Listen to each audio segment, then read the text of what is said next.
혹시 이런 생각해 보신 적 있으신가요?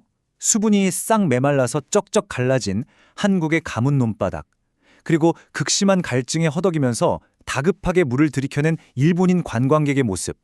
이 두 가지 결핍의 모습 속에 어마어마한 비밀이 숨겨져 있다면 믿으시겠습니까? 오늘 저희가 이 일상 속 미스터리를 완전히 파헤쳐 드리겠습니다. 결론부터 강렬하게 던지고 시작할게요. 비밀 해독 완료! 목이 마르다는 인간의 갈증과 땅이 가물다는 대지의 고통, 이 두 가지는 놀랍게도 1500년 전 완전히 똑같은 소리의 DNA를 공유하고 있었습니다. 바싹 타들어가는 한국의 가뭄, 그리고 일본 여행 가서 물 찾을 때 우리가 본능적으로 내뱉는 그 한마디. 과연 이 두 가지 형태의 갈증이 정확히 1500년 전의 유전자를 그대로 공유하고 있을 확률이 얼마나 될까요? 사실 이건 그냥 우연히 뜻이 비슷한 정도가 아니거든요. 두 언어의 뼛속, 아주 깊은 곳에 새겨진 소리의 기원을 끝까지 추적해 볼 겁니다. 우리가 평소에 아무 생각 없이 썼던 일상적인 단어들이 사실은 얼마나 거대한 역사의 파편인지 오늘 확실하게 체감하시게 될 겁니다. 저희가 이 미스터리를 풀기 위해서 방대한 언어 데이터가 축적된 1436 데이터베이스를 싹 한번 돌려봤거든요. 와, 근데 결과가 진짜 충격적입니다. 일본에서 목마를 때 쓰는 바로 그 단어, 카와쿠.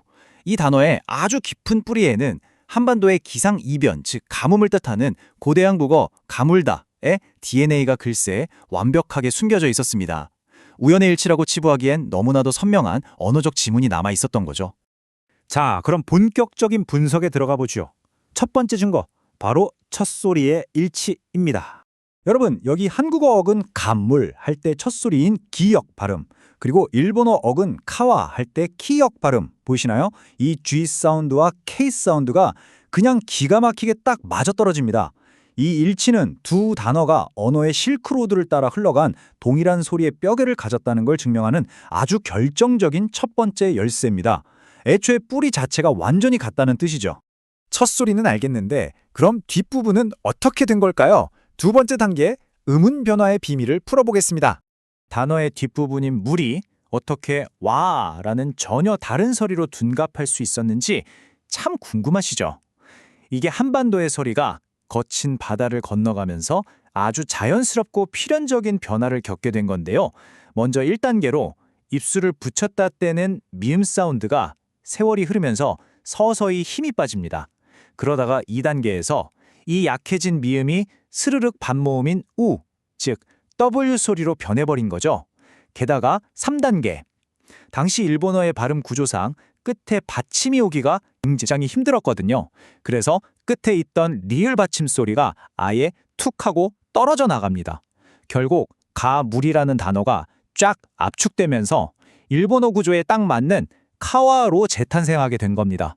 정말 신기하지 않나요?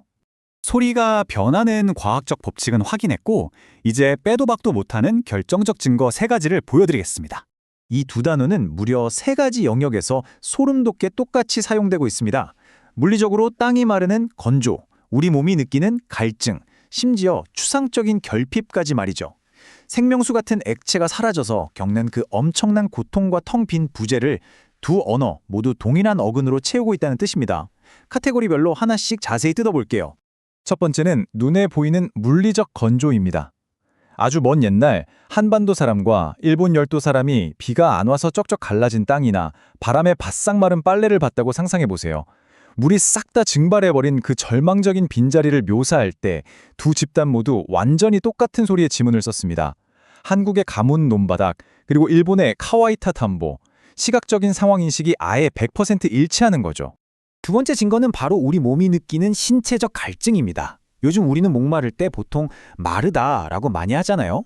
근데 예전 한국어 방언이나 고어를 깊이 파고 들어보면 수분 고갈의 진짜 핵심은 바로 가물다에 있었습니다.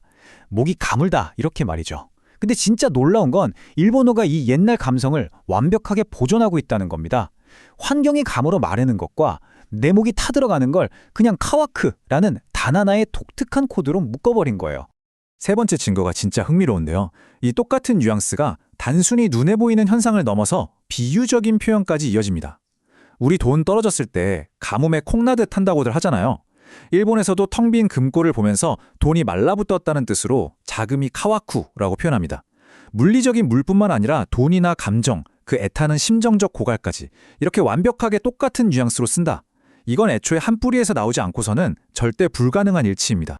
자, 이제 흩어진 단서들을 모아서 최종 판결을 내려볼 시간입니다. 바로 언어의 실크로드죠. 지금까지 말씀드린 증거들을 싹 모아보면 1500년 전에 엄청난 대이동이 눈앞에 그려집니다.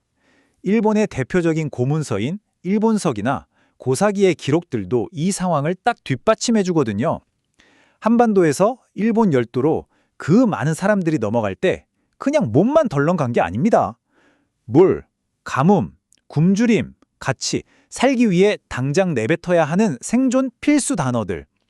이런 생활 밀착형 언어들이 보이지 않는 언어의 실크로드를 타고 그대로 바다를 건너간 거예요. 그리고 그 어휘들이 일본 열도에서 새로운 언어의 뼈대가 된 거죠.